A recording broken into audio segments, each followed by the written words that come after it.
isso aí, pessoal. Estamos começando mais um Gym Club Podcast, onde o luxo e o alto padrão de experiências encontram o fitness. Nesse podcast, nós trazemos referências em diferentes mercados que atendem clientes de alto padrão para transmitir para você conhecimento sobre como a hotelaria, a gastronomia, o setor automotivo e hoje a arquitetura preparam propostas de valor que envolvem pessoas que buscam ambientes sofisticados.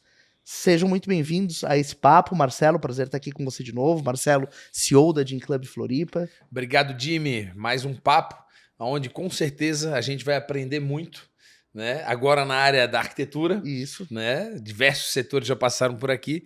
Como que o Gabriel conseguiu, né, criar esse escritório tão maravilhoso aí que a gente conhece por aqui. Gabriel Bordin, arquiteto, fundador do estúdio Gabriel Bordin, seja muito bem-vindo, obrigado pela tua presença. Obrigado, Jimmy, obrigado, Marcelo, pelo convite, e é um prazer estar aqui para falar um pouquinho com vocês aí da nossa experiência e juntar essas ideias aí. Legal. Nesse sentido. Eu já quero começar o papo aqui direto ao assunto, porque eu achei muito interessante ali na nossa pré-conversa aqui, enquanto a gente se organizava no estúdio, você falar sobre a funcionalidade que a arquitetura tem, o planejamento de um ambiente com o objetivo de promover uma boa experiência para as pessoas. E isso está muito alinhado com o que a gente entende por luxo, né, Marcelo? A experiência. Por que você tem essa visão? Por que você acha que esse é um pilar tão importante na arquitetura? Então, Jimmy, para mim isso sempre foi uma coisa meio quase que natural. Meu pai é arquiteto, então eu cresci com essa base quase que em casa, e ele sempre teve essa preocupação dos detalhes, enfim. Então, eu acho que para mim foi quase uma coisa que eu nasci meio que com esse mindset. Com esse mindset e aprendendo a olhar e procurar por esses detalhes que fazem a diferença. E eu acho que isso, sem dúvida nenhuma, está completamente ligado à nossa qualidade de vida, ao nosso bem-estar. Não é à toa, né, que o espaço aqui da Gym é tão gostoso e que é um sucesso, porque, de fato, tu esquece que está numa academia, parece que está num spa, em casa, uma coisa assim, que tem essa vibe, e acho que isso se reflete em tudo, né? Não somente na academia, mas na escolha de um restaurante, e principalmente nas nossas casas, né? Eu vejo que muitas vezes as pessoas se preocupam em ter o seu negócio, né, muito bem projetado e tal, e esquece de casa, que é onde a pessoa passa tempo com a família, descansa, enfim. E pequenos detalhes, às vezes, como a gente até comentou, uma luz branca, né, aquela coisa que fica muito hospitalar, uma planta no vaso, enfim, são pequenos detalhes assim que trazem esse toque de casa para o espaço e que, sem dúvida, agregam uma qualidade de vida aí, acho que até intangível, assim. Claro. Mas... Totalmente intangível, né, Gabriel? Acho que isso é muito legal, tá? Porque a pessoa vai para um espaço que é bem projetado, ela assim, cara, eu tô me sentindo muito bem aqui, eu não sei por quê. Aí ela começa a analisar algumas coisas e ela tenta copiar ou replicar isso em casa, mas é uma fatia só, né? E não dá, não é só copiar um negocinho aqui, outro ali. Né? Eu acho que é a combinação disso, e aí que tá o dedo mágico do arquiteto, né, de entender o que ele quer transmitir com aquilo ali. Isso aí eu acho sensacional. Eu acho que isso é um fator muito importante, de fato. E é uma coisa assim, os clientes sempre perguntam, isso aqui funciona, isso não funciona. E não tem muito certo ou errado, né? Tem o que era harmônico e o que não era harmônico. Então, tipo assim, a pessoa... isso é uma coisa até que eu acho que eu aprendi ao longo da profissão. No início, a gente tem um pouco mais de medo do que dá para fazer, o que não dá para fazer. Depois tu vê que não existe essa caixa, né, fechada. Isso pode, isso não pode. Desde que aquilo funcione, seja agradável ao olho, se sinta bem, claro, né? Aquilo está funcionando.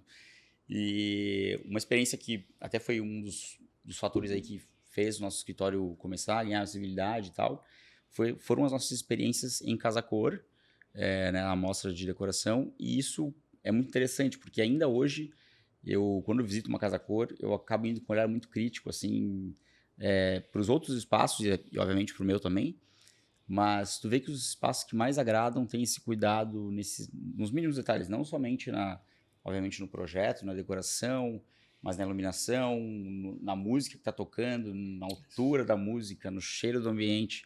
É aquela coisa que, né? E tudo isso está muito ligado, que eu acho que esse mercado de luxo, enfim, de tu conseguir, de fato, abraçar todos os sentidos, né? Tá cuidando das sensações que a pessoa tá ali. Né? A gente falava no outro podcast sobre viagens, né? As experiências, as emoções que tu sente, tu não esquece.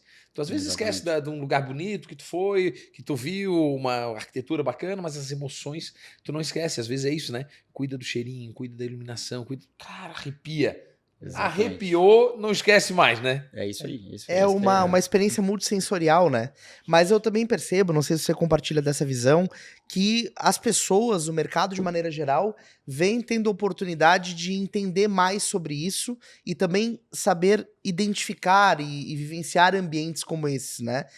Talvez não existisse tanto conhecimento amplo sobre o que é um ambiente agradável ou como a pessoa pode esperar. As pessoas ignoravam basicamente esse universo, né? De forma mais ampla, digamos assim. Eu acho que isso é um somatório de alguns fatores. Eu acho que a nova geração aí, né, a minha geração, por exemplo, é uma geração que vem mais já com essa pegada de ter experiências boas, enfim.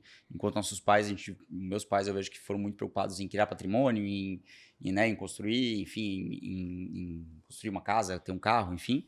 Hoje, né, as pessoas estão morando de aluguel, estão usando Uber e estão viajando. Eu quero viajar, eu quero ir num restaurante legal. E isso tudo por ter aquela experiência, né? Uhum. Então, eu acho que isso é um grande fator que tá mudando, assim, as pessoas estão valorizando mais essas experiências. E outra questão que na nossa área foi um grande impulsionador foi a pandemia.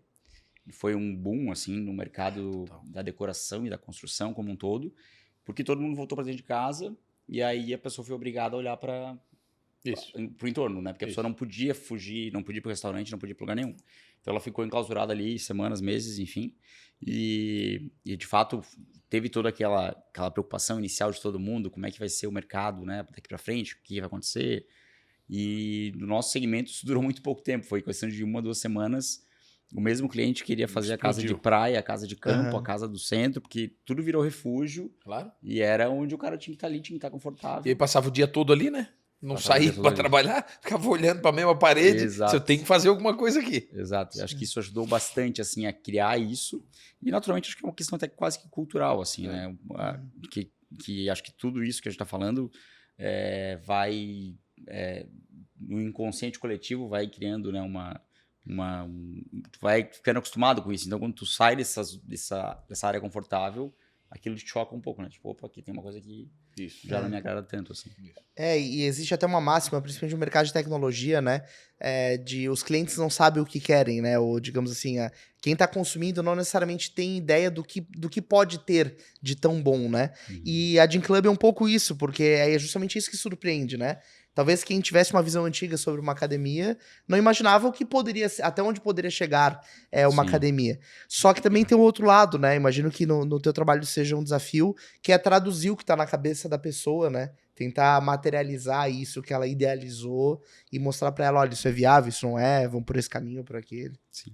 Cara, isso é uma coisa bem engraçada, porque é uma coisa que a gente conquistou com o tempo, mas não faz tanto tempo assim que a gente tem isso que eu vou, né, comentar agora com vocês, mas no início eu costumo dizer que a gente fazia de casinha de cachorro a túmulo, se precisasse, né? Porque a gente precisava fazer projeto, enfim, não podia que aparecesse. Exato, se nossa arquitetura é mais minimalista, com uma forma essencial assim, mas se eu precisasse fazer uma sala com lustre de cristal, eu fazia também. Então, tinha muito disso. Hoje, naturalmente, a gente ainda, né, é uma empresa, enfim, a gente tem esse mesmo olhar ainda comercial, mas os clientes já vêm muito mais filtrados para o que a gente faz.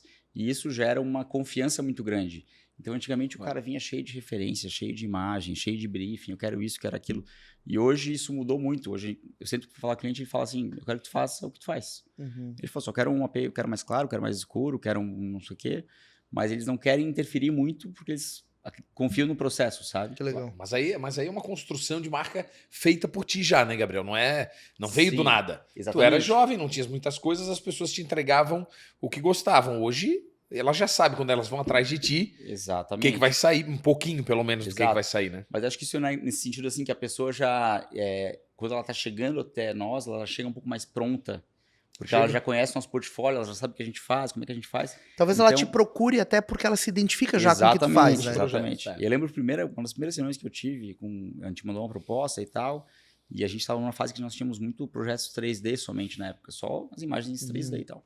E aí o cliente falou, pô, adorei o teu trabalho, mas eu queria ver uma coisa edificada, né? Sabe fazer isso aqui para de pé, isso vai ficar bonito mesmo.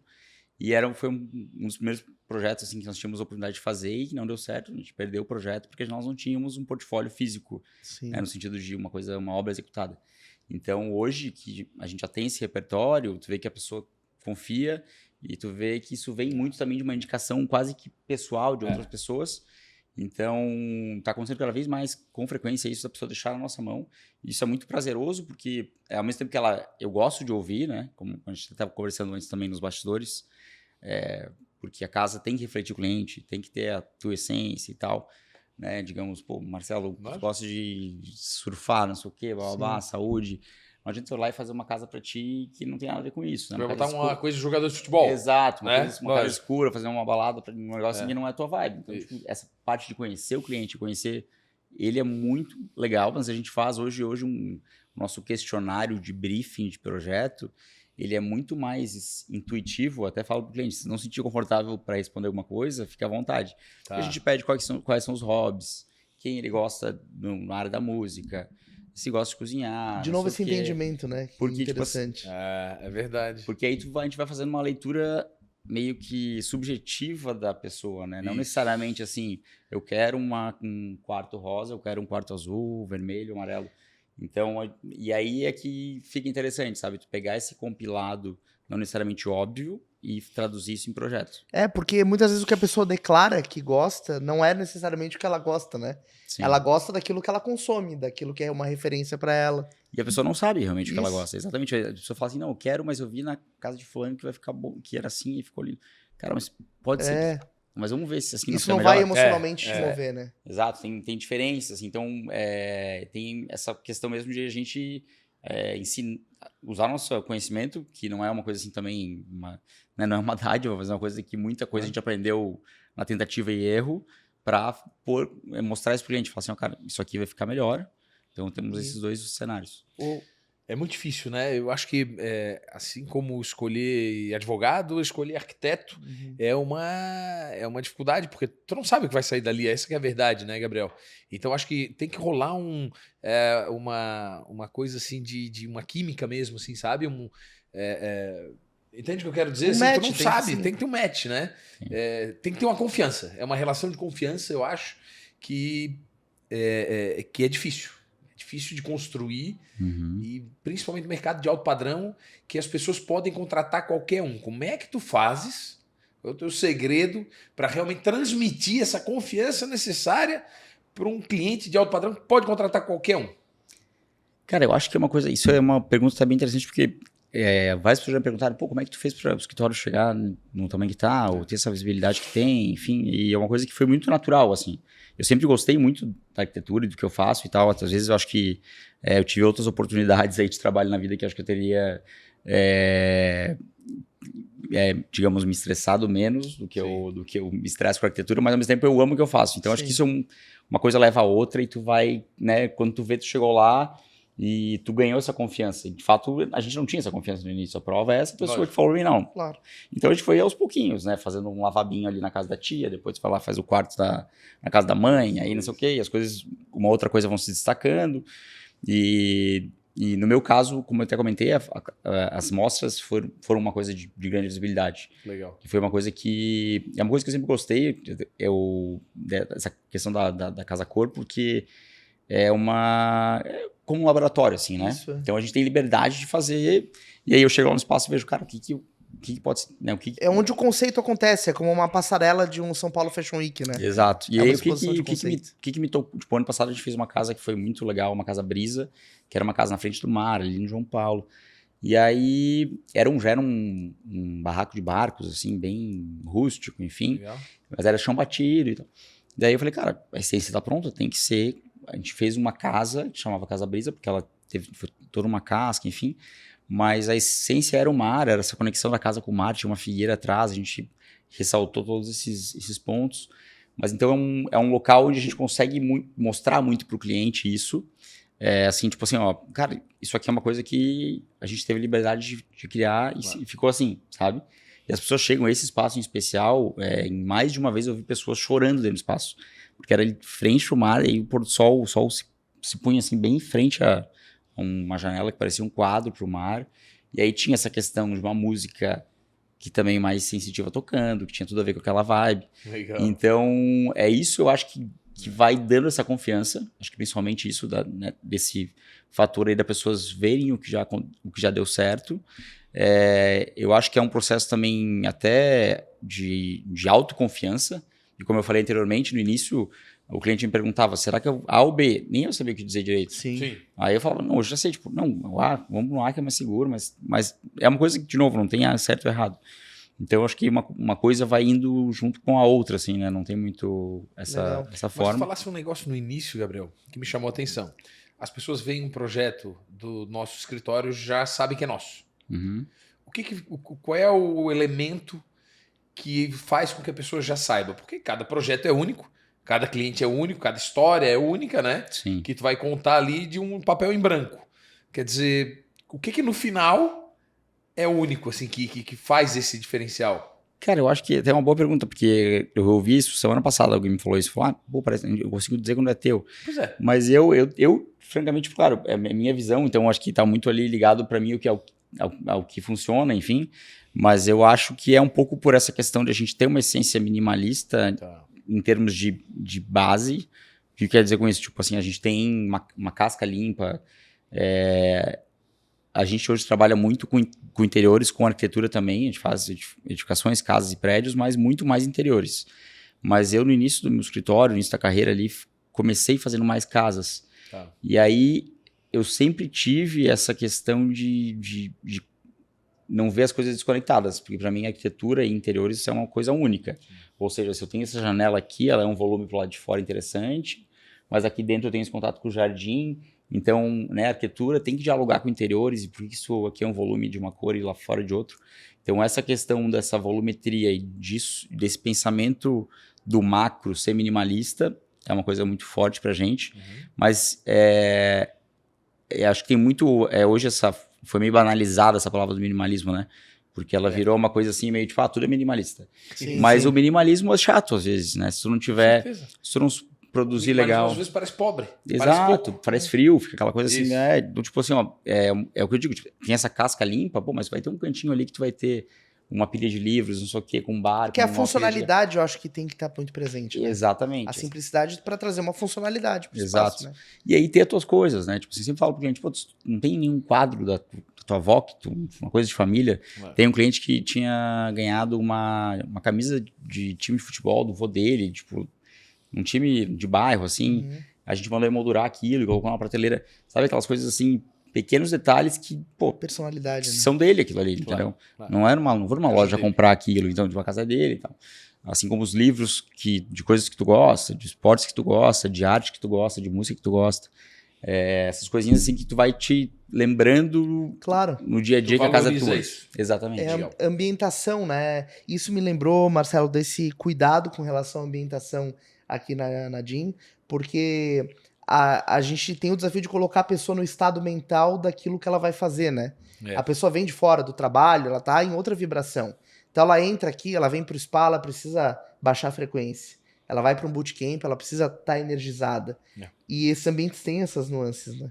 Tem isso e tem que ter, né? Eu imagino que o Gabriel, quando vai fazer isso, uma casa na praia é uma batida. Sim. Né? Diferente de uma casa urbana. Né? Acredito eu que... Cara, apesar que morada Sim. é uma morada, né? Mas tem diferenças, né? Mas a DIN tem um aspecto muito interessante, cara, que se tu fosse, né, quando tu entra, imagina tu que foi construindo isso aqui aos poucos, né, e para chegar no que é hoje, porque até a pessoa se entrar aqui e entender como é que funciona, parece um pequeno labirinto, assim. Um labirinto, exato. Mas ao mesmo tempo funciona super bem, porque tu tem essas separações, né, tipo assim, pô, tu tem a questão do boot, não sei o que lá em cima, junto com o beach tênis, que é uma coisa mais agitada, com mais barulho, junto com a bike, com a dança, e tu vem ali para aquela área que eu acho super gostosa ali, que abre o teto, tem a integração com o céu, né? Então um espaço que eu sempre que dá, eu procuro ficar ali. E aqui essa parte mais zen aqui embaixo, então ficou muito bem resolvido isso. E isso é uma questão também muito, porque tu fala, uma academia, que tu imagina na hora uma sala gigante, um galpão, ou alguma coisa assim. Aquela luz branca. Linear. Exato, mas é uma coisa assim, foto tipo, de marombeiro na parede. Mas não necessariamente precisa ser um galpãozão desse tamanho e tal, né? Então é uma coisa assim de fato tu, né, pegar um limão e fazer uma limonada, assim, tipo... A gente tava resolvendo um problema, tu sabe disso, né? Sim. Porque ter tantos ambientes, na verdade, é um problema. E a gente escolheu para resolver esse problema, cada um tem uma personalidade própria, cada ambiente Sim. tem uma personalidade, aí não se torna monótono. Exatamente. Tu entra na sala dali da cachoeira, que até tu abre e tal, porra, ali dá uma paz danada. É mais limpa, né? Uma sala que não tem muita tralha, é um objetivo. Agora tu entra em outras salas, é um pouco diferente, vai ficar irritado lá no bootcamp, o cara quer ficar em paz, ele não vai para lá, né? Exatamente. Então tá criando essas ilhas assim, né? Eu acho importante isso. Não, isso é super legal, e é o que eu digo assim, a gente lida com isso no dia a dia, porque chega lá, a gente já... Assim como chega um cliente que quer fazer um restaurante no espaço de 200 metros, chega um que quer fazer um de 20. Então, né, tu tem que se moldar isso. Isso é um desafio da profissão e acho que isso é muito legal, assim, quando eu gosto de ser provocado, assim, sabe? Tipo assim, cara, isso aqui, dá pra fazer isso. Eu vejo pelas minhas experiências próprias, na minha casa, quando eu comprei um apartamento, eu pensei, cara, como é que eu vou resolver isso aqui? Como é que minha vida vai caber aqui dentro? Né? E tu ficar achando soluções, tu ficar brincando aqui Até porque a tua responsabilidade é ainda maior, né? Porque tu vai receber amigos, vai receber pessoas. Exato. E nem só por isso, cara. Fazer um projeto para nós é o pior de todos, porque a gente tem tipo, tanta um mundo inteiro de referências. Tanto é que a minha casa, assim, as paredes são todas brancas, enfim, porque tem que ser meio que um fundo branco para... E eu vivo trocando os quadros de lugar e colocando um quadro a mais ali, outro aqui. Então eu gosto de pensar na minha casa assim como essa coisa meio, sabe, essa tela em branco que eu posso ficar brincando com ela ali quando... Tem algum projeto que a ambientação tenha te marcado, assim, esse lado de, pô, eu precisava gerar ali um ambiente, foi um desafio e isso me marcou ali a gente ter conseguido, ou o cliente ter... Cara, de modo geral, isso que eu falei, assim, sobre trazer DNA e trazer essa coisa meio que de forma segue função, por mais que... uma palavra que eu não gosto muito é, tipo, decoração, assim, né? Porque decoração parece uma coisa somente decorativa. E para mim, a decoração tem que ser algo que tem um sentido, né? Por isso que a gente usa muito livro, porque livro tipo, é uma coisa que tem conteúdo, que tem uma coisa ali que se identifica, enfim. Ou então, mesmo que seja um objeto que seja, sei lá, não necessariamente assinado, mas pode ser feito por um artesão ali da... Tem um significado. Tem um significado, tem uma coisa que soma, assim. Tem. Porque decoração parece que é aquela coisa muito enfeite de Natal, assim. Isso. Tá ali pra decorar, pra ficar decorandinho e depois né, não tem função. Só pra parede não ficar vazia. Exato. E aí, por exemplo, restaurante. A gente tem uma linha muito grande de projetos de restaurante. E na hora de se produzir, o restaurante geralmente tem uma identidade. Ou é uma cozinha italiana, ou uma cozinha assim. Então a gente se preocupa assim, cara, como a gente vai trazer essa identidade? Vamos, sei lá, pegar azeite de oliva, livros de gastronomia, blá, blá, blá, para não fazer aquela coisa cheia de vasos, sabe? Legal. Então, tem vários desafios, assim, nesse meio do caminho, principalmente quando a gente precisa decorar isso, para que não fique aquela coisa também fria, assim, que parece que, né, tu pegou ali, foi ali, colocou um monte de vaso com um monte de planta falsa e tá resolvido. E eu acho que as casas, de novo, que mais me marcou, assim, praticamente todas as casas a cor, elas sempre nasceram para mim. Eu acho que deve ter um desafio interessante na Casa Cor, porque são várias visões juntas, né? Exato. Então, e elas, ao mesmo tempo, tem que ter uma harmonia entre elas, assim, em tese, né? Entre os espaços... Não, entre os espaços não. Não precisa, mas eu digo assim, ó, é que ela nasce de um conceito, basicamente, né? Tipo, eu tenho que chegar no espaço lá, gostei desse espaço aqui e tal, vamos fazer aqui. Eu tenho que pensar o que vai ser aquilo. Então, tipo assim... Tu vai criar o conceito. Então a gente nasce pensando normalmente assim, esse sentido ali, eu não sabia que ia ser casa brisa, mas eu sabia que ia ter tudo a ver com o mar, que ia ser tipo a gente abolou, era um pequeno loft, tinha uma sala, uma cozinha, mais jantar, um quarto, um banheiro, e aí foi nascendo, eu resolvi fazer essa casca que reveste a casa, que ela é toda ripada de madeira, que virou tipo uma fachada ventilada, que o ar passava através dela, e aí surgiu essa questão, né, da casa brisa, porque ela tinha essa ventilação que passava por ela, que era a brisa do mar. Então, aí tu começa a criar todo um conceito. A decoração foi toda... decoração de novo, né? Mas a produção foi toda coisas vindas do mar, assim, desde... tinha um barco em cima da cozinha, e aí a gente tinha muita coisa dessa... Que a gente também... que eu acho muito legal também na parte da produção, essa coisa do high-low, assim, que é o sentido de... Pô, eu tenho uma poltrona aqui, né? Sei lá, ensinada um Sérgio Rodrigues e tal... Mas eu posso ter um banquinho aqui, que é um banquinho antigo de carpintaria, não sei o que, uma coisa, sabe? Que o cara sentava para descascar ostra no dia a dia ali na frente da praia. Que custou R$50. Isso. Então não precisa ser tudo caro para ser legal, para ter, né, para ser harmônico. E acho que isso, aí que tá o diferencial. É uma coisa assim que né? Sair desse rótulo de o cara que é legal, enfim. Tu sabe, Gabriel, que eu te ouvindo falar, eu tô lembrando muito de um livro que me marcou bastante agora nos últimos tempos, que é do Simon Sinek, Comece pelo Porquê. Né? Ele fala muito de propósito, que as pessoas... Claro, não tem a ver, né? Mas as pessoas hoje buscam propósito. Né? Buscam empresas, escolhem, ela pode escolher o que ela quiser. Ela escolhe empresas pelo propósito. Por isso que eles comecem pelo porquê. Explica o porquê do teu negócio. E eu acho que na arquitetura tem muito isso. Porque veja que tu tais... o conceito nasce e daí ele vai nortear tudo que tu fazes, né? Exatamente, então, exato. começar pelo porquê, ou começar pelo propósito, pelo conceito, é o mais importante. Não adianta você pegar, não, eu acho que vi uma palha bonita, vi um ripado bonito, vi um jardim bonito e tentar jogar numa caixa, chacoalhar, não dá, não funciona, né? Exatamente, é isso aí, Tem cara. que ter propósito, né? Arquitetura é o que tu fala, né? Tem que ter história, tem que ter significado. Essa é que é a palavra. Exatamente, exato. Tem que ter um significado. E hoje, hoje a gente consegue... Hoje, para mim, isso é quase que uma premissa para fazer projeto, assim. Não é porque é grande, porque é pequeno, mas tem que ter algum motivo que faça sentido para mim, sabe?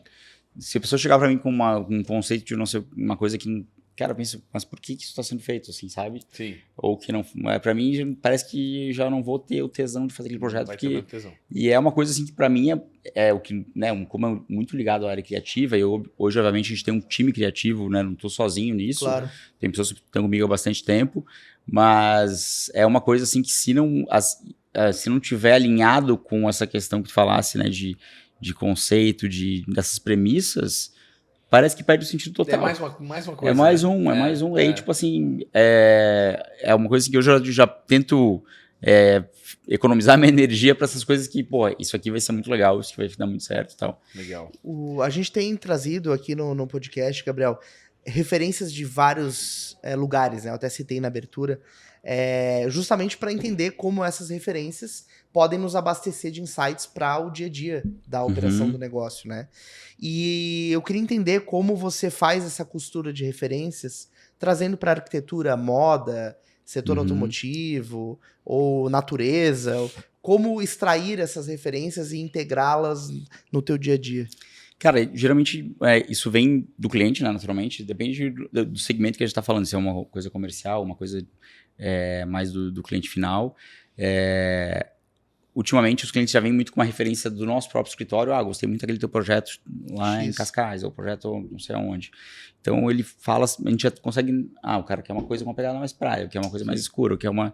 E aí, naturalmente, nessa conversa que a gente fala ali com o cliente, ele nos passa isso, né?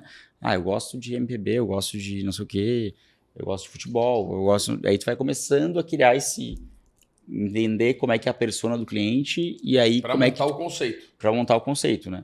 Montar esse conceito e desenvolver essa narrativa aí né, ao longo disso. Mas isso vem muito a nível, principalmente em projetos residenciais, muito a nível de detalhe, né? De novo, volta a ser uma casca pura, uma casca mais minimalista. Mas, ao mesmo tempo, de novo, na área comercial, a gente tem mais essa liberdade poética um pouco. A gente trabalha por exemplo, com a Trussardi na parte de roupas de cama. E a gente trabalhou junto com uma empresa de marketing grande de São Paulo, que fez toda essa leitura para eles do que era a marca deles, né? E onde que se encaixava no mercado, se era no mercado A, no mercado B, no mercado C e tal. Enfim, traçou todo esse perfil e a partir daí criou uma linha de materiais que se encaixavam com esse DNA da marca, a madeira num tom médio, preto, dourado, e aí as referências italianas, enfim. Então a gente teve... Isso foi um trabalho legal, porque foi feito, na realidade, não foram a 3 mãos, foram 2 empresas do segmento mais de branding e de marketing e nós. E aí a gente pegou esse compilado de informação, eram apostilas assim, de 200 páginas, só falando sobre a marca, para a gente construir a loja modelo deles, né, a flagship. E aí o resultado foi muito legal, porque a gente trouxe, né, o piso é um piso de travertino, mas a gente fez umas molduras, uma coisa que não é muito natural dos nossos projetos, mas tinha molduras de mármore preto e branco. Então, esse é um projeto que eu digo assim, ele tem toda uma essência minimalista, mas tu vê nos detalhes que ele tem uma pegada clássica, porque tem muita questão... era a cara da marca. Exato. Tinha que trazer essa Itália clássica para dentro do conceito, de uma forma limpa. Então, essas referências vêm de diversas formas nesse sentido. Inclusive, nesse caso, a gente fez assim, quem é o cliente dessa marca, né? Como é que é a casa do cliente dessa marca? E a gente fez o que é a DIN aqui. A gente fez uma loja com cara de casa, sabe? Então tem um banheiro com uma banheira no meio da loja. Tem as obras de arte, tem os livros da Itália assim, abertos no meio da loja. Então é aquela coisa que tu sente que tu tá quase sente em casa. Assim, tem um bar no meio da loja. Então esse tipo de novo, volta para a questão da experiência, né? Esse olhar de como a pessoa vai se sentir naquele ambiente. Exato. E de ser uma coisa assim, a compra, no fim o cara acaba indo lá, acaba comprando, mas ele nem sente que aquele foi o objetivo principal, porque ele sentou, tomou um café, enfim, foi uma coisa prazerosa, assim, uma experiência prazerosa. Acho que todo profissional no mercado, ele precisa estar em atualização constante. A tua atualização é viajar, frequentar outros lugares, ou é mais baixar a cabeça em livro? Como Cara, é bom falar que é viajar, né? Mas eu vou falar que é viajar, parece clichê, mas é viajar. Mas né? Não, acho que, cara, sempre que eu volto de viagem, assim, eu volto com gás a mais, porque a gente vê muita coisa nova, principalmente quando a gente vai para um lugar, assim, mais exótico. Eu fui recentemente, por exemplo, para a Turquia, é um país que, né, não é um país assim tão comum como ir para outros países. História, e aí, muito rico em história. E é uma cultura mais distante da nossa, então são coisas que te abrem o horizonte de uma outra forma, assim. Não necessariamente que isso vá se emplacar diretamente, né, num projeto, mas eu acho que vai te trazendo pequenas referências e isso vai criando um repertório assim, subconsciente. Tanto é que tem até um livro que é bem interessante, que, assim, que o nome é Roube como um Artista. Sim. Que fala sobre isso, né? Sobre o quanto, né? Até que aquela história, né? O que se cria, o que se copia, porque tudo é um compilado de referências que a gente agrega em algum momento da vida. E se isso, né? Se esse Gym Club Spa está aqui, provavelmente em algum momento tu viu alguma coisa parecida que tu não lembra, mas te remeteu a isso, enfim. A mágica tá em como a gente combina as peças. Exatamente. Quebra-cabeça. Exatamente. Então essas referências, construir referências, né? Isso aí é importantíssimo isso que tu falou, porque em todo lugar, não adianta tu sair procurando coisas para copiar, mas tu vai construindo as tuas referências, né? Então quanto mais tu vive com culturas diferentes, com pessoas diferentes, em lugares diferentes, tendo experiências diferentes, mais rico vai ser o teu repertório, né, de referências para tu criar. E isso funciona na arquitetura, funciona na gastronomia. Grandes chefs, na verdade, eles têm muitas referências, né? Sim. Comeram muito boas comidas para daí começar a desenvolver um paladar mais aguçado e tudo mais. Então, é uma coisa que eu prezo muito para trazer aqui para Gym Club, são as experiências. Ou seja, eu estou sempre tentando viver experiências diferentes, trazer para cá experiências de outros mercados. Por isso que o cara se sente em casa, ou sente que não está dentro de uma academia. É isso, a experiência tem que ser diferente. Claro, e isso é notável, né? A pessoa consegue perceber isso em todos os sentidos, desde o atendimento e tal, enfim.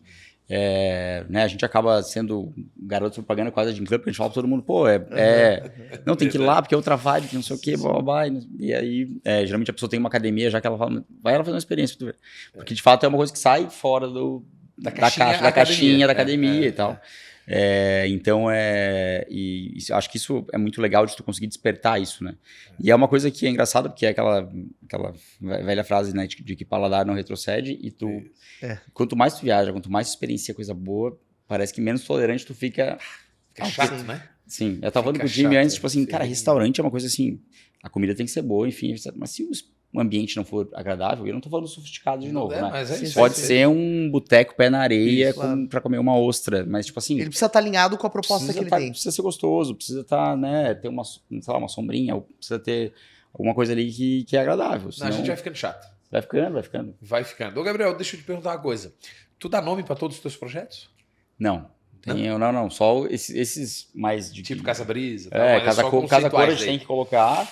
E aí, senão é uma sigla, assim, geralmente o nome do cliente, ou, sei lá, apartamento. É o nome do cliente, apartamento e tal. A gente fez agora, a gente finalizou ano passado um apartamento em Cascais, e virou apartamento Cascais. É o primeiro, depois vai ser, sei lá, Cascais 2, ou vai ser outro nome. Isso. Então, a gente vai colocando, assim, de acordo com algo que é mais marcante do projeto. Isso mais uma nomenclatura interna nossa, e onde aparece nas nossas redes e site, enfim, coisas assim. Legal. Cascais é uma delícia, hein? Foi uma experiência bem legal trabalhar fora, assim, porque isso foi outra coisa que a pandemia... Foi o primeiro projeto fora que tu fez, não? Nós já tínhamos feito um na Flórida, nos Estados Unidos, mas isso foi outra coisa que a pandemia trouxe para o nosso segmento, assim como trouxe mudanças para todo mundo, que foi muito interessante. Foi essa questão das pessoas passarem a ver, e até nós mesmos entendermos, apesar da coisa já estar indo nesse caminho, de que como era possível fazer mais coisas à distância, né? Sim. Então, a partir daí, a gente fez esse projeto na Flórida, em Daytona Beach, a gente fechou ele durante a pandemia. Esse do Cascais também foi logo na sequência. Hoje nós estamos com 7 projetos nos Estados Unidos, 2 em São Paulo, enfim, no Brasil inteiro. Que legal, Fortaleza, bastante lugar fora mesmo. Exato, porque a gente tem hoje uma forma de funcionamento do escritório que já acontece dessa forma. A gente tem sempre uma empresa especializada em execução que está na ponta, no local, tem uma comunicação direta com o nosso time interno do escritório.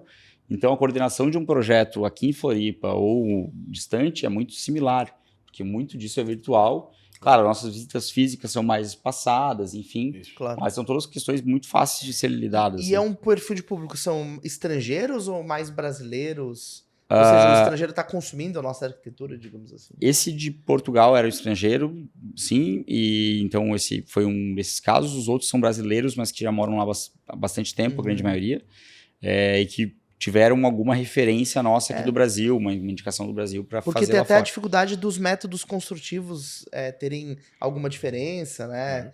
Então, sim, claro. Isso tem esse impacto também, né? Disponibilidade de matéria-prima. Isso, exato. Isso aí daí a gente pegou alguma pessoa para capacitar ela e deixar ela mais experiente nessa parte, principalmente Estados Unidos, que muda mais do que Europa, eu diria, até do que a gente está acostumado. E aí essa pessoa, por questão das unidades de medida mesmo, né, de pés, polegadas, enfim, então a gente tem hoje uma pessoa que tem mais expertise nessa área dentro do escritório, né, para poder tocar esses projetos, enfim, assim como falar outras línguas e tal. Mas é muito tranquilo e muito legal fazer isso, cara. Assim como a gente começa a ver as diferenças dos mercados, né? A gente acha que, por exemplo, tu começa a ver lá nos Estados Unidos que as coisas a gente acha baratas lá, né? Uma poltrona, uma cadeira. Mas ao mesmo tempo, se tu precisar fazer um painel ripado desse aqui, personalizado nos Estados Unidos, é caríssimo. Porque alguém tem que fazer isso. Inclusive, muitas coisas a gente produz no Brasil e manda para lá, porque se torna mais barato. Se torna mais barato. Essas coisas que dependem de alguém fazer. Assim como a gente importa coisa de Taiwan, da Indonésia, exatamente, para cá, porque sai mais barato. As coisas que são baratas nos Estados Unidos são produzidas na Ásia, né? Então, e aí, por isso que tu vai comprar essa poltrona tem 2 tecidos. Tu não pode escolher numa cartela de tecidos. Sim. Então, porque eles têm um galpão lá com elas já todas nessas 2 acabamentos. E na Europa tem outro fator que foi muito legal de trabalhar, é porque é o berço do design. Então lá as grandes marcas italianas, enfim, todos os países da Europa são acessíveis. Então foi um leque assim que eu não sabia por onde começar, porque eram todas aquelas referências que eu sempre sonhei em trabalhar, todo mundo acho que sempre sonhou em trabalhar, estavam disponíveis ali para tu poder escolher, assim, tipo, como é que eu vou escolher um sofá agora dentro de um repertório de uma poltrona dentro de tanta coisa assim. Então foi... O que é bom e ruim ao mesmo tempo. Exato. Isso dá mais dúvida, né? Exato. Mas aí, claro, volta para aquele processo de construção, né? De construção do DNA, tá? Mas a pegada é mais praia, então vamos para essa linha mais de fibra. E aí tu vai fazendo esse refinamento, né? Por isso que a gente fala assim, até tem um ditado que diz que obra não se acaba, assim, se entrega ou se abandona, mas é porque se deixar, principalmente eu mesmo, eu vou sempre, deixa eu dar uma mexidinha nisso aqui para lá, deixa eu mudar isso aqui, não vou mais... Né? É uma coisa que tu vai evoluindo, tu olha de um outro lado e pensa, mas isso aqui podia ser diferente. Então chega um momento assim que... Por isso que a minha casa é meio que isso, assim, porque se tu vai lá, tem quadro no chão, tem não sei o quê, porque eu já tô pensando se ele vai ficar naquela parede mesmo, se ele vai para outra. É uma coisa... E eu acho legal isso, de modo geral, para casa de todo mundo, ter essa ideia de uma casa viva, sabe? Eu falo isso pro cliente, que ele fala que tem que estar tudo, as paredes todas preenchidas e tal. Aí tu vai viajar, tu chega lá, tu bate um olho no quadro que tu amou. Vai botar onde? Não tem uma parede na tua casa pra colocar. Então, claro, a casa tem que ficar, não pode ficar vazia, mas, tipo assim, não precisa estar totalmente preenchida, né? Porque é uma coisa que tu vai continuar... Deixa a história ser contada. Exato. Isso, então, tem que deixar espaço. Exato. Espaço para contar a história, né? Exato. Senão fica aquela coisa, parece que é showroom de loja, assim, entrou tudo... Já tá tudo pronto. Tudo prontinho, tudo sem DNA, sem link com a pessoa, enfim.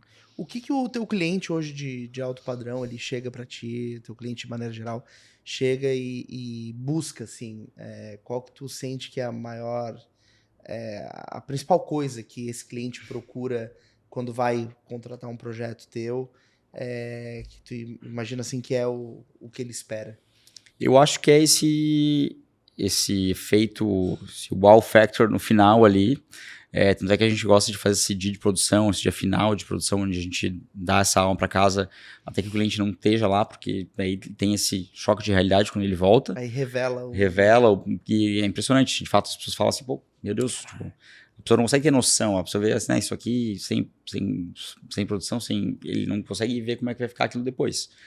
E é engraçado, porque a gente tem um cliente agora, por exemplo, nosso recente, que já está no 3º projeto conosco, e até então ele tinha uma casa assim de alto padrão, legal e tal, mas não tinha essa sutileza de detalhes. Sim. E a partir daí ele começou a fazer todos os espaços que ele vive e falou, não, eu preciso ter isso aqui em todos os meus espaços, porque não... Aquela coisa, ele não consegue mais agora não ver as coisas daquela forma. Não dá pra desver. Então, é uma coisa que nos perguntam, até que ponto que vocês vão, o que vocês fazem e tal. Enfim, a gente não fala. Ou a gente coloca a florzinha no vaso, né? A flor real, uma flor viva no vaso com água.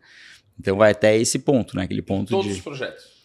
O nosso objetivo quando não acontece, foi por alguma outra questão. Assim, às vezes por um projeto que o cliente resolveu parar num determinado momento, ou quis dar sequência mais tarde, ou uma questão comercial que, não, tem que abrir assim, enfim, mas a gente geralmente participa de todos eles, a gente consegue fazer isso, né? Legal. Que pra gente de fato, esse momento de entrega, né? Que é quando nasce o filho, digamos assim, esse momento, né? Isso. Quando... Tem muita briga, Gabriel, assim, briga de casal para discutir uma Cara, coisa ou outra, tem isso? Eu sempre falo que tinha que ter uma cadeira de psicologia na arquitetura, porque a gente tem que ser meio psicólogo, até pra gente ajudar a gente mesmo, às vezes, se entender. E volta um pouco para aquela questão que tu falou, né, no início, de tem que bater o santo. Hoje em dia, às vezes, a gente, sei lá, surge alguém no escritório, assim, querendo fazer um projeto, já vê que se não bater o santo ali, cara, tem que pensar, o cliente tem que pensar 2 vezes e a gente tem que pensar 2 vezes, porque é um casamento que a gente vive, né? E como é que faz para dizer que não? A gente acaba não dizendo que não, né? Mas a gente, tipo assim, eu não flexibilizaria tanto quanto um projeto que eu quero fazer. Então, mas basicamente a questão é que é muito tempo de projeto, a gente lida com o sonho da pessoa, que é a casa dela, não sei o quê. Então, tipo, a casa dos sonhos, geralmente, é o apartamento dos sonhos, ou é um dos apartamentos, enfim. Lida muito com o financeiro, porque, né, a obra é um negócio que... Acho que é caro. Que geralmente sai mais caro do que a pessoa imaginou, enfim, etc. E aí tem os atrasos de obra, aquela coisa que, né, de uma reforma que acaba acontecendo, que não tem muito milagre, mas a nossa primeira conversa, geralmente, eu já bem franca, assim, no sentido assim, não vai ser um mar de rosas, porque não tem como prometer isso para uma pessoa, principalmente durante uma obra, isso. Que é uma coisa que surge em muitos imprevistos. Então, hoje, eu prefiro ser bem transparente, não vai ser um mar de rosas, mas a gente vai estar aqui para fazer tudo ser o mais sereno possível e fazer a experiência ser o mais agradável possível durante esse processo. E tem dado muito certo, assim, acho. Dentro do briefing inicial, tu trabalha com expectativa financeira, imagino eu, né? A gente trabalha... Quanto a gente pode gastar. Exatamente, mas aí é a questão que é sempre um problema que eu falo assim, me fala o teu briefing, me dá o teu briefing e me dá essa ideia, só que as 2 coisas têm que estar andando juntas, né? Sim. Não adianta a pessoa chegar para mim e falar que quer fazer uma casa de 600 metros e eu quero gastar 200 mil reais. Então, tipo, calma, tem uma coisa aqui que não está fechando nessa conversa. Então, esse alinhamento de expectativa que eu sempre falo, né? E uma coisa que é normal também, porque a gente faz um projeto, isso aqui, e a gente orça isso aqui.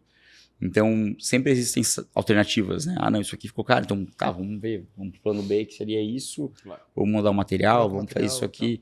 Isso é uma coisa que a gente faz muito. Isso tem muito, né? Tem muito, a gente é super flexível com isso, tem escritórios que eu sei que não são tão flexíveis assim, principalmente os mais renomados, já não é isso aqui, ponto. Se não for isso, aí tu pode tomar a tua decisão sozinho, mas não. Então, isso é uma coisa que você fala, porque pode ficar tranquilo, porque a casa é tua, naturalmente, né? E o bolso é teu, então, né? E a gente vai querer que chegue num resultado legal. Até porque a gente sabe que o escritório é o que é hoje, porque foi uma construção aí de de tempo de clientes que ficaram satisfeitos Isso. e de um resultado legal. Então, por isso que eu faço questão também de produzir, entregar isso sempre até o final, porque senão a gente não chega naquele... Não consegue. No ápice da... Isso. Para nos 80%. Exato. Né? Não Então, chega na... Exatamente, exato. Então é A indicação ainda é a melhor ferramenta para divulgação? No nosso segmento é muito bom. É esse cliente que vem assim mais pronto, mais seguro, geralmente vem por indicação, assim, Bem, né? por indicação de outros clientes. Já tá mais brifado. Vem mais brifado. Rede social ainda é um fator muito importante. Muito assim, cara, de clientes, assim, por exemplo, uns apartamentos que nós estamos fazendo em São Paulo, o cliente viu um projeto nosso na internet e nos contratou aqui em Floripa. Então, tipo, sem nenhum link de contato conhecido. Totalmente direto legal, com a internet, legal, né? Sem nenhuma conexão. Que legal. Tu tens isso quantificado, Gabriel? Assim, tipo, mais ou menos metade é indicação, metade é isso? Como é? Cara, onde eu vem acho... esses Não, eu acho clientes? que isso é... Bom, acho que aqui no mercado de Floripa a gente tem um portfólio já grande, então fica um pouco difícil de saber se a pessoa viu num restaurante ou viu numa casa de alguém, na casa de um amigo. E alguns casos me chamaram a atenção com esse caso aí. Teve um outro caso de um casal também estrangeiro que chegou em Floripa e colocou arquiteto Florianópolis. E aí eu perguntei, como é que vocês chegaram até a gente? Isso. Eu coloquei arquiteto Florianópolis, ela viu, apareceu, sei lá, N arquitetos, e ela entrou nos projetos e se identificou e nos chamou. Então tem alguns, mas o que mais chama atenção são esses de fora mesmo, assim, porque, claro. né, na verdade esse cliente de São Paulo, ele é um cliente do Rio, que comprou um apartamento de São Paulo e nos contratou aqui em Floripa. Então, Olha só. Né, poderia ter pego um profissional de São Paulo, do Rio e... Legal, é um sinal. E o teu trabalho, até pelo perfil de cliente que você atende, Gabriel, tá muito numa fronteira tecnológica, assim, né? Hoje a gente tem uma tecnologia avançando muito rápido para construções e a pessoa quer ter um carro elétrico, quer ter automação, quer ter um heliponto para drone, sei lá. Como é que tu lida com isso, com esse impacto da tecnologia nos projetos, assim? Cara, eu acho que de modo geral, assim, do ponto de vista construtivo, isso está vindo para somar muito, principalmente. Tem uma questão cultural ainda que algumas pessoas têm um pouco de preconceito. Uma barreira. Com uma barreira, assim, com essa coisa do steel frame, enfim, etc. Claro. Né, porque acho que não é tão sólido, tão duradouro quanto uma parede de tijolo. Mas isso tem vindo para somar muito, principalmente em tempo, né? O tempo de execução, que é uma coisa que nosso processo construtivo no Brasil ainda é muito arcaico, né? Sim. Você tem que ir lá, levantar a parede de tijolo, que tem que estar no prumo, depois você tem que rebocar a parede, depois você tem que amassar a parede, depois você tem que lixar, pintar. Enfim, é uma coisa quase... totalmente artesanal. Totalmente artesanal. Então, é uma coisa assim que, né, a gente ainda está muito para trás nesse sentido, mas tem muito essa questão cultural junto. E assim como antigamente, por exemplo, a automação era uma coisa que era quase que um luxo, hoje a gente fala para todos os clientes. É uma coisa assim, a infra para a automação... Hoje é um pré-requisito, cara. Sim. Porque tudo já tem Alexa, tudo se comunica com o celular, tudo não sei o quê. Então, daqui um pouco, tu não vai nem ter como... sei lá, ninguém vai trocar a tua TV se tu não tiver uma tubulação ali para fazer essa integração, ou enfim, uma rede para isso. As coisas vão se tornar obsoletas, assim, né? Com certeza. Então, essa infra, a gente fala assim, automação não quer fazer, vamos fazer a infra. Vamos deixar as tubulações passadas, um quadro lá esperando isso, quando chegar o momento, tá tudo barato, pronto. Né, Gabriel? É barato fazer durante a obra, depois aí começa a ser mais caro, né? Exatamente. Eu não quero automatizar a minha persiana. Tá, nós vamos deixar um tubinho, beleza? Vai gastar 10 pila a mais. Deixa um tubinho a hora que tu quiser. Exato. Né? Então, isso é uma coisa que está acontecendo muito. Eu mesmo era uma das pessoas que defendia, assim, na hora de chegar naquela hora de cortar, de chegar no budget, de cortar custo, a automação era uma das primeiras que saía fora. Então, hoje pode até sair a automação, mas não vai sair a infra-automação. Porque a construção ela vai durar por mais tempo, né? Sim. Acho que tem esse lado também, né? Você entra num ambiente que já é tecnologicamente preparado, você não vai precisar mexer naquilo por mais tempo, né? Sim, exatamente. Você vai conseguir aproveitar melhor. E a gente tem desde hoje em dia, né? Tipo, desde a porta com comando facial, já identificação facial, câmeras, segurança, então tudo isso está integrado, né? E as pessoas geralmente não têm nem noção do tamanho que é um quadro de automação de um apartamento normal, já é um quadro de 1,5 m por quase 1 metro. Então, é uma estrutura grande para comportar tudo isso, né? Então é uma coisa que tem que ser planejada, enfim. E é uma das coisas ainda que, de modo geral, assim, um dos nossos grandes gargalos são as questões de prazo, por conta de coisas que ainda não tem uma forma mais rápida de ser executada, assim. Isso é uma coisa que nos Estados Unidos eles têm isso muito já. Eles nem pensam em personalizar, porque eles não adianta, isso aqui tá pronto, tu vai lá no Home Depot, compra, tu mesmo instala, tu já compra uma, né, furadeira, tu mesmo vai parafusar ali, já tem um fixador específico aqui, a gente tem que ainda achar soluções para muita coisa. Mas, por outro lado, a gente tem mão de obra capacitada e qualificada para personalizar, né? Isso. Eu quero fazer isso do jeito que eu quiser, consegue. Lá fora tu não consegue. Hoje em dia a gente já aprendeu nesses projetos que o nosso nível de personalização cai bastante, mas a gente já chegou em marcas boas que a gente gosta, que nos atendem muito bem, porque a gente sabe que é o canal, tu tentar ir no que tá mais em linha ali, porque... Não tem muito jeito. Ou então manda do Brasil, ou até faz lá fora, mas aí vai para um outro nível de valores. De assim, custo, né? Porque daí tu tem que importar mão de obra, né? Exato. Tem isso. Na Europa, assim como nos Estados Unidos, a mão de obra é muito cara, né? E as pessoas trazem mão de obra de fora, assim, sabe? Eu tenho o René, meu sócio na Alemanha, ele tem uma equipe romena. São os romenos que cada projeto dele ele pega, traz 4 caras, põe aqui, em 3 meses termina a obra e eles voltam. Sim. Porque são caras que já têm essa coisa que nem aqui no Brasil, que sabe fazer, o carpinteiro que faz isso, o eletricista faz aquilo, quer dizer, tem isso, né?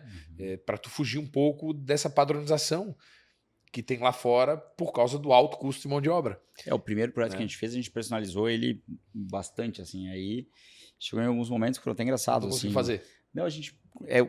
um ponto de eu chegar para um estofador para fazer uma cabeceira, que é uma coisa que não tem segredo nenhum, né? Um painel estofado. E ele, não tô entendendo o que tu quer, tal. Eu quero que tu faça um painel estofado, assim, tal. Ele falou, tá, mas então tu tem que me trazer o painel pronto com a espuma e eu só vou colocar o tecido. Tipo, um nível de especificidade né, do que o cara faz. Caraca! Assim. Daí eu fiz assim, cara, esquece, não vai dar, tipo, não, aqui não vai dar pra fazer, não nesse fornecedor ao menos, porque é uma coisa impossível, super específica, assim, sabe? O cara não ia atrás de nada, ele só botava o tecido. Exato, ele fazia o tecido, ali, a costura que precisasse ser feita nesse sentido. E aí, quando entra num nicho do que a gente está considerado aqui como obra de arquitetura, nos Estados Unidos, vai para um padrão super alto, né? E são aquelas casas super ricos, enfim. Sim. Que aí, de fato... Que aí vai, né? E o céu é o limite, né? O céu é o limite, aí personaliza com mais facilidade. Esse negócio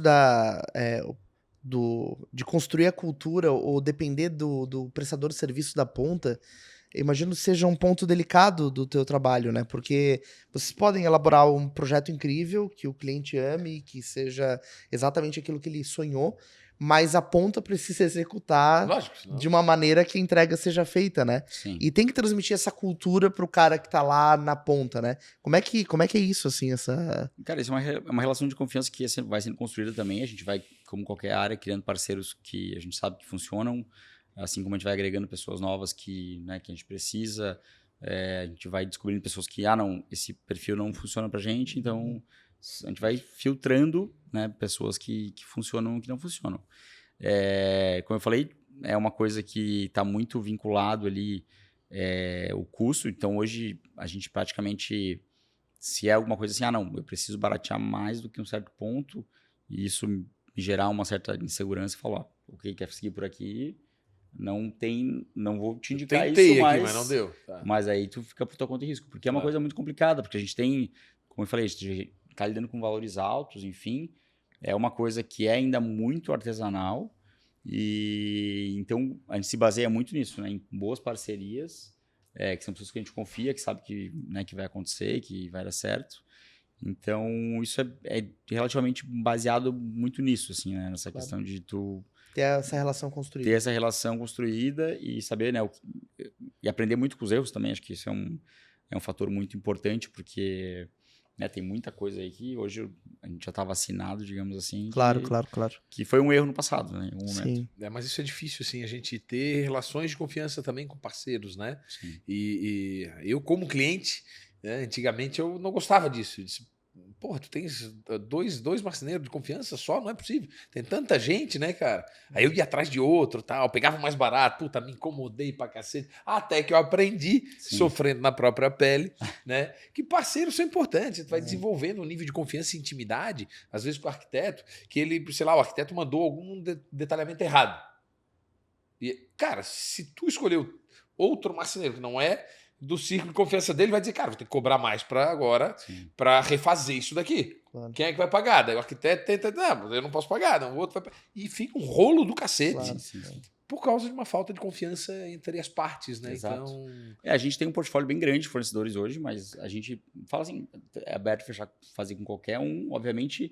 a gente acaba tendo né, um pouco mais de força com quem a gente trabalha mais. Tu tens os preferenciais. Exato. Então, assim, é o que eu digo, assim, o pessoal do escritório que brinca comigo, assim, porque quando eles não conseguem alguma coisa com o fornecedor, eles falam, Gabi, preciso que tu dê uma ligadinha agora. Aí, aí, tem que fazer. Aí eu ligo para eles, consigo resolver, eles falam, tá tudo certo, pode seguir. Eles falam, porque né, a gente tem uma relação assim, tipo, pô, preciso que me ajude aqui, preciso que tu me dê uma força lá. Lógico. Então, um vai ajudando o outro, né? A coisa assim como tem os preferenciais, tem aqueles que tu passa um X assim, esse aqui eu não trabalho de novo. Tem, né? Tem muitos. Claro. Por isso que eu digo, é uma coisa que vai sendo construída, né? Assim como entra a gente, sai gente. Às vezes tem que aprender pela dor. Exato. O que mais tem, né? A gente vai... Mas hoje a gente já chegou num nível assim que a gente já deu uma filtrada, então a gente tem já um leque uma gama bom. de confiança. Exato. E aí tem outros fatores também, né? Tem, de novo, fator orçamentário. Quanto é que tu vai gastar? Então vamos para cá. Não, quero um negócio, né, high-end. Então a gente tem essa opção, quero um negócio custo-benefício. Temos essas aqui. Então, né, não adianta eu querer pegar e Gabriel, vender uma Ferrari para quem quer comprar com certeza. Um Fusca, né? Agora uma dúvida aqui, ó. Tem algum projeto que custou menos do que o previsto? Boa pergunta, cara. Nunca fiz essa reflexão. Se me fizer a pergunta ao contrário, eu acho que eu vou citar alguns. Mas É porque normalmente sai um pouco mais caro do que a gente, né? Cara, a gente isso é uma máxima de obra, né? A gente já fez umas coisas muito baratas, assim, a nível de eu falar tipo, pra pessoa, assim, principalmente obra, de novo, restaurante, que as pessoas vivem a experiência. Claro. E a gente geralmente consegue tirar leite de pedra em restaurante, assim, sabe? Sim. Porque é uma coisa assim, que tem que criar uma atmosfera e tal. E nesse caso era um restaurante mais rústico, enfim. E foi uma obra super barata. As cadeiras custavam tipo R$50 cada cadeira. Caraca. E foi um restaurante que foi um sucesso. Inclusive foi premiado como o melhor projeto no estado comercial. E foi uma solução super simples. Era um espaço que já tinha sido outros restaurantes, era meio que uma coxa de retalho, arquitetura, assim. Então, a gente conseguiu fazer uma solução com tecidos nos tetos, enfim, um reaproveitamento de madeira, que a gente tinha umas madeiras lá. Então, a gente foi pegando, assim, foi um dos projetos bem no início do escritório e que deram uma super visibilidade pra gente. Inclusive, foi onde estourou essa nossa entrada na área de restaurantes e comercial. Até um ponto que eu resolvi até dar uma freada, assim, porque estava fazendo muito restaurante. E aí hoje é uma área, assim, que eu tenho que ter aquele brilho no olho, assim. O cara chega pra mim.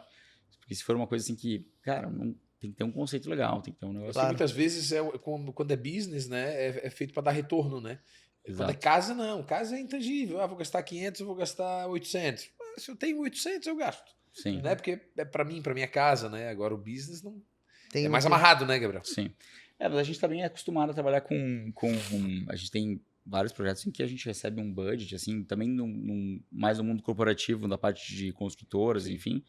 A gente tem um budget X e aquele eu não posso passar daquilo, então eu tenho que... respeitar aquele orçamento. A gente começa quase um processo de trás para frente. A gente faz o projeto, a gente planilha tudo, a gente começa a somar. Volta. Tapete, cadeira, não sei o que, almofada, opa, estourou aqui, e volta. A geladeira tem que ser mais barata. Não, tem que baixar o preço do fogão, o forno. E aí tu vai fazer uma sinuca ali, vai e vem até chegar. Legal. Então, Gabriel, a gente está caminhando para o fim do nosso papo aqui. Quero te agradecer, né? Eu tenho certeza que a gente passou por vários aspectos da arquitetura que muitas pessoas não imaginam, né? Como o ambiente influencia na experiência, influencia na maneira como a pessoa percebe aquilo que ela está vivendo, né, Marcelo? Total. E são insights que a gente vai poder trazer para nossa realidade aqui. Eu adorei, já tem inspirações aí que a gente. É, Na conversa, eu vou falando, vou lembrando um negócio aqui. Aí eu fico meio quieto, porque eu tô Não, maquinando aqui. E eu também fico. É que eu sou, cara, isso é uma coisa muito reparador. Principalmente quando aqui o projeto não é meu, mas quando é meu, eu fico assim, até meio neurótico, achando coisas pra melhorar. Isso. E eu fico pensando assim, pô, vou falar pro Marcelo fazer isso aqui. Vou falar pro. A gente tava pensando, vou falar pro Marcelo colocar mais um bebedouro de água aqui embaixo. Não sei o quê. Mas aquelas coisas que você vai pensando assim, tipo. Sim. Porque tu cria automaticamente aquele instinto de ficar buscando coisas que podem ser melhoradas. Buscando melhoria. Apesar de ser excelente já, tipo assim, né? A gente cria essa coisa de buscar, tá, mas o que pode melhorar? O que pode ser melhor? Sabe que pode falar a qualquer momento, até porque consultoria eu lembrei gratuita. essa semana. Isso, né? Consultoria gratuita, né? Essa da água foi essa semana, eu tava ali, tipo, lá em cima pegar água. Eu falei, vou falar pro Marcelo por um bebedouro aqui embaixo. Pronto, já resolve. Mas obrigado, Gabriel, pela tua vinda aqui, pela disponibilidade. Foi muito bacana te receber. Obrigado a vocês pela oportunidade e pelo papo. É isso aí. Prazer. Muito obrigado a você que acompanhou mais este episódio aqui no Gym Club Podcast. Se você não acompanha continuamente o nosso trabalho, faça isso inscrevendo-se no nosso canal do YouTube e acompanhando também nas principais plataformas de áudio. No Instagram, @GymClubFloripa, são distribuídos os melhores trechos das conversas que a gente grava por aqui. É isso, Marcelo? É isso. Pronto para próxima, né? Próximas inspirações. Próxima criação de referências, Isso. né? O que é importante pra gente. Perfeito. É isso aí, muito obrigado e até o próximo episódio do Gym Club Podcast. Valeu! Boa!